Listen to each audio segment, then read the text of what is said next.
I keep hearing people saying that Ragnarok is a sandbox MMORPG. Well, I don't think it is, and I think it's quite sad that nowadays we consider a game like Ragnarok a sandbox. It shows how the genre didn't evolve. Quite the opposite, sometimes feels like the MMORPG genre devolved. Hello everyone, I'm Gaming Citizen, and today we'll talk about whether Ragnarok is a theme park or a sandbox. We have to start by defining the terms sandbox and theme park. The best example of theme park is World of Warcraft. The world is pretty much like a theme park, with different toys in different places. The many dungeons are like different roller coasters. So most of the gameplay experiences in these theme parks, they are scripted. Everything is already planned out by the designers of the game. Story-driven MMOs are always theme park. Now I'm not saying theme park is bad. I prefer sandbox to theme park, but I also enjoy theme park. All I'm saying is that theme park, everything is already set up for you. So for instance, a roller coaster, there's only one way to go. The experience of going a roller coaster is pretty much the same no matter how many times you go to a roller coaster. So every time you need a new roller coaster to have, I don't know, a new experience. So this is like a theme park, everything's already done. Sandbox puts emphasis on the player. It's about what can emerge out of the interactions in the game. The best examples of a sandbox MMO would be some Minecraft MMO. Albion Online is a current example of sandbox. EVE Online is also a great example of sandbox. The story of the world is made by the players. It's not already done by designers of the game. So it's really like a sandbox, you can do whatever you want with it. And every time you go there, it's a bit different. Things are not already planned for you. You have to make your own plans, you have to bring the game alive. So Ragnarok started as a true sand park. Sand park is a mixture of sandbox and theme park.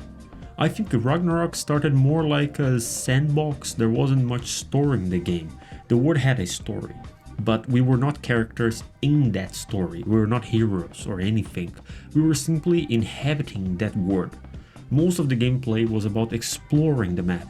The bosses, the MVPs, they were found in the maps. The market system in Ragnarok was really sandbox. To sell things to other players, you could either trade directly or set up a shop. The shop is a skill of a class. Now, that's beautiful. No, really, let's stop for a moment and appreciate the beauty of that system. Every single shop in the game was a computer that was on. That's quite a waste of energy, right? But it was so magical. Going to Frontera and seeing hundreds of shops. There was no system to check the prices. You had to open each shop and compare the prices yourself. It was just like shopping the real world before the internet, or in the real world, even with the internet, when you go to a fair, for instance. It was a true simulation of market in a virtual world. And it's quite sad that virtually all MMOs nowadays use the auction system. Even Albion, which I consider as one of the most sandbox MMOs of recent times, uses the auction system. And it's amazing that the shop was a skill in the game. So if you have a merchant, the merchant can set up a shop. This is quite nice. You're putting a game design inside of the narrative of the classes. This is beautiful. It's not like anyone can sell something. Only a merchant can sell something. So if you have a warrior, your warrior cannot sell something. No, of course, this has changed. Nowadays, there are systems where you can set up a shop and you don't need to have your computer online. Things have changed. But look, vanilla Ragnarok wasn't truly a sandbox because the players could not build stuff in the world. There was no permanent stuff there. The classes put some limitations on the styles of the gameplay too. I mean, there wasn't that much freedom in the ways to play the game. But as time went by, Ragnarok started incorporating more and more elements of classic theme park MMOs. In the past, you had to find your way in the world, go out, kill monsters, no restrictions. If you were strong enough, you could do whatever you want. It didn't matter your level. But now there are tons and tons of quests. There are limitations now. You don't get loots or experience by killing monsters that are either too many levels lower than you or higher than you. Leveling up nowadays is much more streamlined, and with Eden giving quests which don't even have a story, it became even more streamlined. But look, I like Eden mainly because the items it gives, which helps new players tremendously. But nowadays, all mid-game and end-game content is instance dungeons. We need to do quests, and they have a story.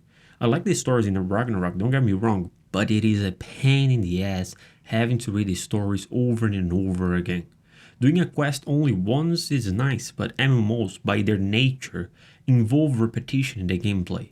Doing the same quest over and over again, having to go through the dialogues, it feels like a chore. Killing thousands of mobs on a map, at least to me, it feels much more relaxing, and different things can happen in the map because there is some random element in the map, but not in the instant dungeons. Everything is scripted. And not only most of the content is basically instance dungeons, they are gatekept by quests. So every time you make a new character, you have to do these quests again. The story in these quests get diluted, we forget them. They are a nuisance, really. Even the good ones, after repeating many times, it gets boring. And that's the future of Ragnarok. More and more quests, many with silly stories. Not all quests have good stories. There will be more and more instance dungeons. Well, I prefer to play the map of Midgard. I prefer to just go around exploring the map. Ragnarok is an old game, so you can still experience a lot of that history. Most of the old maps, they're still there.